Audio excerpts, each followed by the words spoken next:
And David DeGuzman inside the NBC4 Digital Center for the latest edition of the Digital Sports Roundtable. Happy holidays, happy new year as we look ahead to 2025. And here to help me out, we have our digital producer, Orri Benatar, as we look forward to what should be a really interesting year in Columbus sports in general. I think it has a lot to live off though, because 2024 is pretty good. So what should we overall expect in 2025? Obviously, one big event comes to mind, but I think overall, what do you think is going to be happening in the next year? Well, I mean, the biggest thing with 2025 to kind of think about is more of an emphasis on those annual events we're used to compared to 24, where we had more of these special events, especially with the Olympics and the MLS All-Star Game here, figure skating championships. So we had all these events that are non-annual happen in 2024, but now we're getting into this period in 2025 where you can really focus in on the seasons of the teams.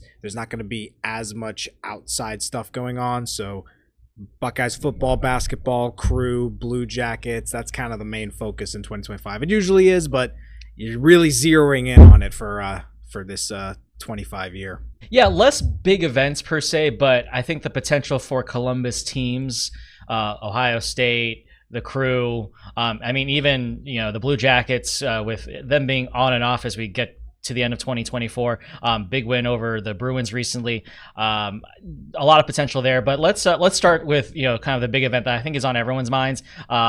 Outdoor ice hockey at the Shoe. It's the Blue Jackets against the Red Wings. Should be an awesome and unique atmosphere. Amazing to mark it March 1st on your calendar. It's really a chance for the Blue Jackets to kind of be on that national stage.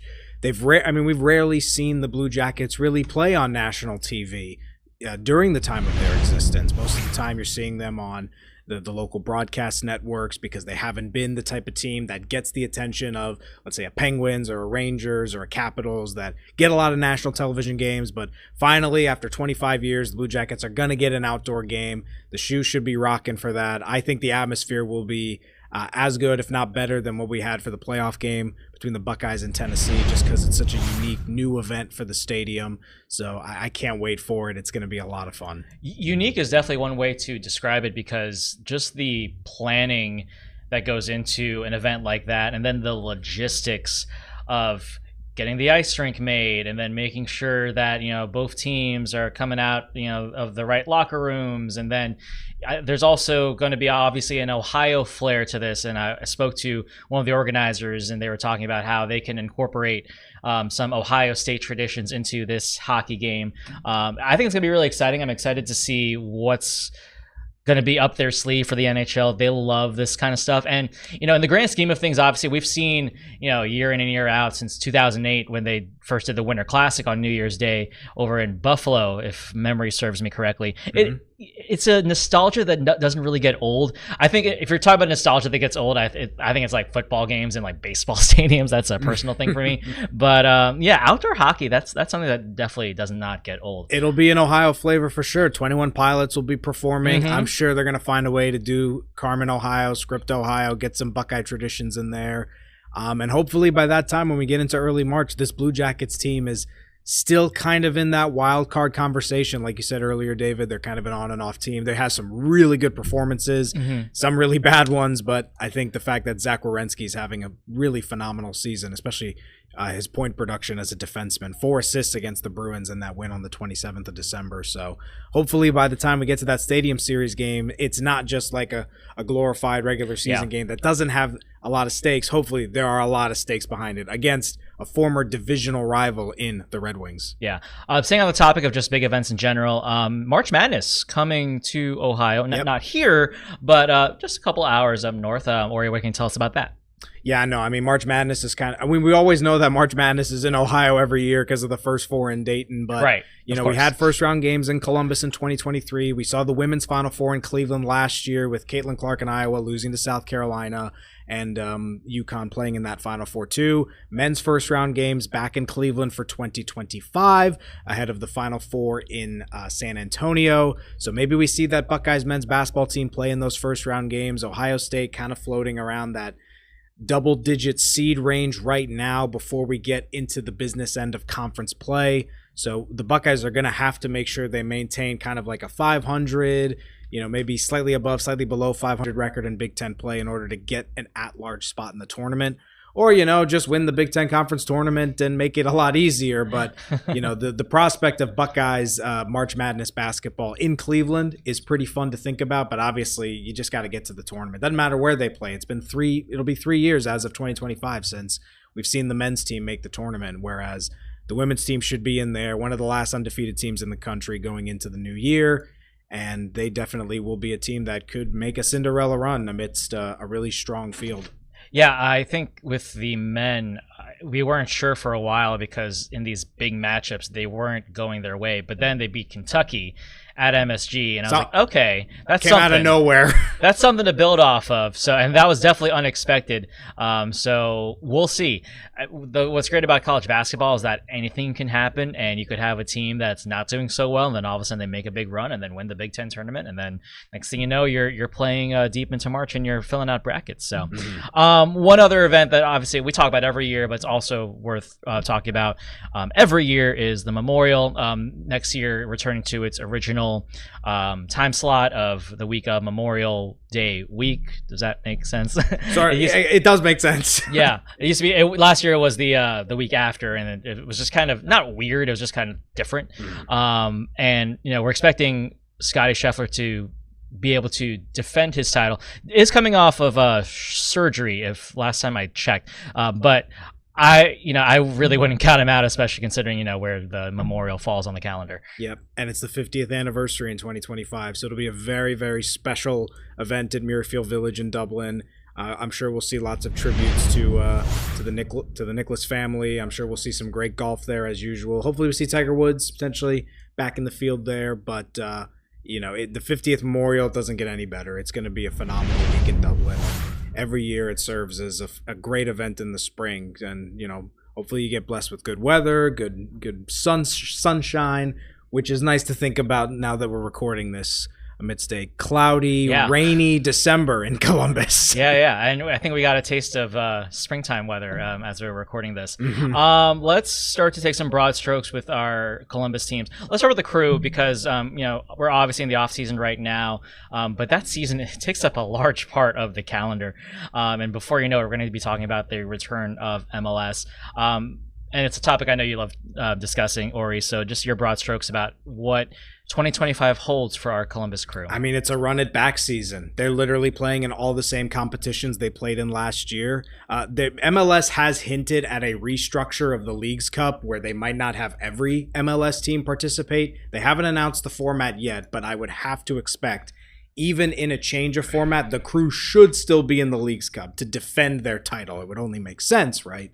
They're going to play in CONCACAF again. That will be one of their first matches. They're going to open the season in late February at home against the Chicago Fire. It's going to be Greg Berhalter's return to Columbus. He's the new manager in Chicago after getting fired from the U.S. soccer job. But yeah, I mean, for the Crew, it's basically the same thing they dealt with in 2024. You're playing all the same competitions. You're trying to get back to the high level there. The big improvement is going to be obviously a better run in the MLS Cup playoffs. It's been quite some time since the Crew have made the playoffs in 3 consecutive seasons. So if Nancy can get his guys to do that again, which we expect them to, that should be a great achievement for him. But obviously, Crew fans are going to hope that this season they don't lose another key player. We saw Zelarayan leave in 23, Morris leave in 24. They're hoping that's not Rossi or Hernandez or somebody else in 2025. I can't imagine a Crew without Cucho. It is hard to think about, yeah. So he's become, the face and the identity of that team. And I think he legitimately loves it here. Like every time I see him, like either in the locker room or even just out playing, I mean, the smile he has on his face. I think he knows the love he gets from the Crew fandom, and I think that's hard to leave. So and then of course Patrick Schulte as well. Yeah, you want to keep your key players going to 2025, and I think there is kind of that chip on your shoulder a little bit with how 2024 ended, and so I think there's a lot of motivation there for that team, as long as they can stay together and of course stay healthy. Let's talk football. Let's kind of go pro wise, just because that's kind of one of the first things you think about as you go into a new year, is that you have the draft coming up. Obviously we're recording this as the Buckeyes are in a playoff run, but you can't help but think how many of these guys we're going to be seeing get their name called at the draft and how soon we're going to be seeing them play, et cetera, et cetera. What are you excited most about with the draft coming up in 2025? Just the amount of Buckeyes that are probably going to be high picks. We thought that was going to be the case in 2024, but like we said in previous videos, a lot of those guys stayed so they could compete for that national championship in 2024. And they might realize that, especially if they get that win against Oregon. We'll see if that happens. Obviously, you might know the result already when you're watching this. But, seeing Egbuka get drafted, you'll see Tuimoloau, Jack Sawyer, all these guys, Travion Henderson. It's going to be really cool to see what teams they join and how many Buckeyes are going to be joining the pro ranks. And then you get into a really, really interesting 2025 football season that is going to start against Texas at home. Yeah. If we want to transition into that, obviously next year's Ohio State football team is going to look vastly different from what we're seeing right now in the playoffs. And, I think you automatically start thinking about the quarterback conversation. You don't have Will Howard. You don't have Devin Brown, who's in the transfer portal after this season. But Julian Sayin has been getting reps in a lot of games. I believe he got some reps in that playoff game as well because it was so lopsided. So you can't help but think that's the future that's coming up. And, of course, you have a Jeremiah Smith who is just jaw-dropping every time he's on the field. Those 2 touchdowns against Tennessee, it makes you really excited about what's to come. But you also have a lot of question marks because of how many people are going to be leaving either because of the transfer portal or because of the draft or because they've already ran out of eligibility. We'll have to see how the roster kind of transforms it. But certainly at the end of the 23 season, after the loss to Missouri, not thinking of the transfer portal, you thought the OSU roster was in a worse position than it was the year before. I'm not saying the roster's in a better position for 25, but at least you look at who they've got from the 24 roster coming back for 25, and there's a lot of confidence in there. I think Julian Sayin would be a great starting quarterback for Ohio State. That was a big pickup for them last year. Judkins will be back. Jeremiah Smith is going to be a Heisman contender. I mean, this is Calvin Johnson reincarnated. This kid is unbelievable, and I expect that he could have some big moments if the Buckeye playoff run continues. So I expect Ohio State's offense to be just as electrifying. I think Judkins would even be a Heisman contender too if he'll get more carries now that he doesn't have to share the load with Henderson. Defensively, it's going to be unique. I think Caleb Downs will obviously be the star of the defense, but losing Cody Simon, losing Jack Sawyer, losing JT Tuimoloau, those are going to be tough losses. So reinforcing the defensive line, reinforcing the offensive line. Yeah. But the reality is if you look at this Ohio State schedule for 2025, it is so much easier than it was in 2024. I mean, Texas to start the season, huge game, big start. Those teams could even meet in the semifinal of the CFP for a little preview, but I would hope that that's a prime time week 1 game. But then you look at the Big Ten schedule, they got UCLA, they got Minnesota, they play Penn State as they do every year. They don't play Indiana, they don't play Oregon, they don't play USC. They're playing Washington and Seattle. But obviously, if there's one thing Ohio State has to do next year, you have to beat Michigan. You can't lose to Michigan for a 5th straight time. Right. I mean, that in itself deserves its own conversation that I don't think we have that much time for. But I mean, to discuss that game is the pivotal. But here's the thing, too, because we said it was the game, and it always is. But I think the problem going into that rivalry game is that it gets so much into their heads. Totally. That it ends up like kind of, screwing up their minds a bit. So yes, of course, to us, to fandom, and of course to all of Ohio State, that is always going to be the biggest game. I just wonder how, and we're too far away to even discuss it, but I just wonder how they're going to approach that game. Obviously it's a must win, but I would love to see a sports psychologist about what's the proper way to approach that game, because it's always going to be the biggest game on your schedule. But should it be should that be the mentality you take going into that game if you're the athlete playing? Again, story for another day, but you're right. Overall, I mean, this is a very favorable schedule. I like that it has its share of fireworks, obviously, with Texas. And even, they always play like an in-state opponent, and I just like the fact that Ohio's on that schedule. MAC champions, exactly, coming to because Columbus. They're coming off that MAC championship. And for the storylines alone, they have a new head coach who they promoted from within.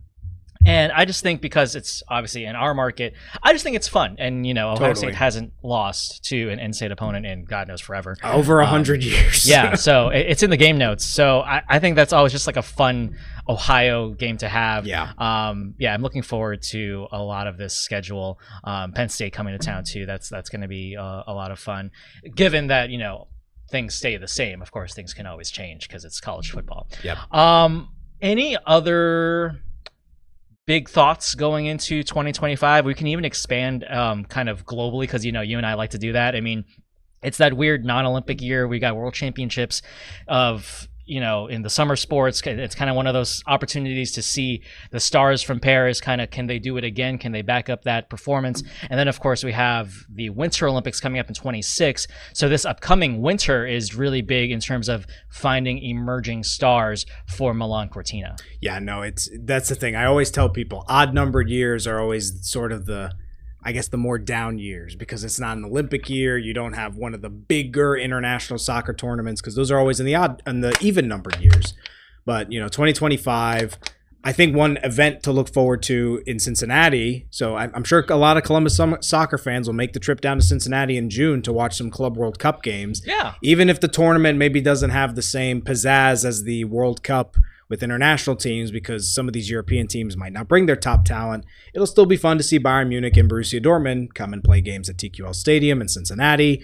World Swimming Championships, you've got the track championships, so hopefully seeing the likes of maybe Hunter Armstrong back, seeing maybe Abby Steiner making her return for the track championships. That would be really cool. That's going to be big. Seeing who kind of emerges in this Winter Olympic qualification year, because as we go through the year, we're going to see teams qualify for the Olympics, athletes qualify. We'll start to get into that mode of figuring out who's who for these sports. We'll get into Winter Olympic preview stuff at the end of this year because it starts in February of 26. In terms of Ohio connected athletes, really the only ones on the radar right now are all the hockey players. Yeah. We'll see how many hockey, always a hot pick how many Buckeye women's players or alum are going to be on those women's teams. Zach Werenski seems like a shoo-in to be a defenseman for the U.S. Olympic team. We'll see him play with a U.S. team in February for the nation's face-off, which will be a nice preview for the Olympic tournament with the return of NHL players for the first time since 2014. And then in terms of also circling it back to football, I think 2025 is going to be a defining year for the Bengals and the Browns because you think of if the Bengals don't get to the wild card round, I mean, obviously they go into week 17 needing a miracle to have any shot of getting a wild card spot. This is a Bengals team that might have to make the hard decision of going with a new coaching staff, not having Zach Taylor, considering Joe Burrow and Jamar Chase are about to lead the league in all these categories, passing and receiving respectively.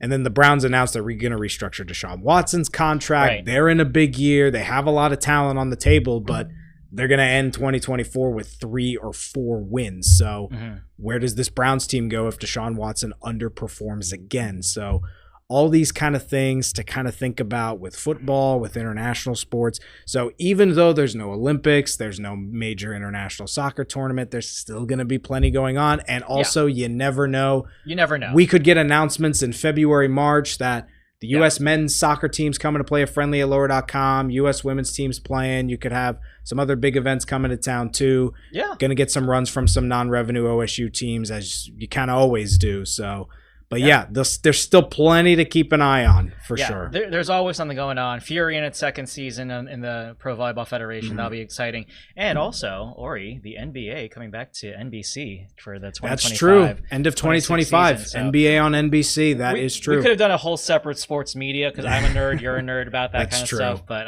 we'll leave it at that. A lot to look forward to in 2025. Orri Benatar, always a pleasure to talk to you guys. And have a happy new year, and we'll see you in 2025.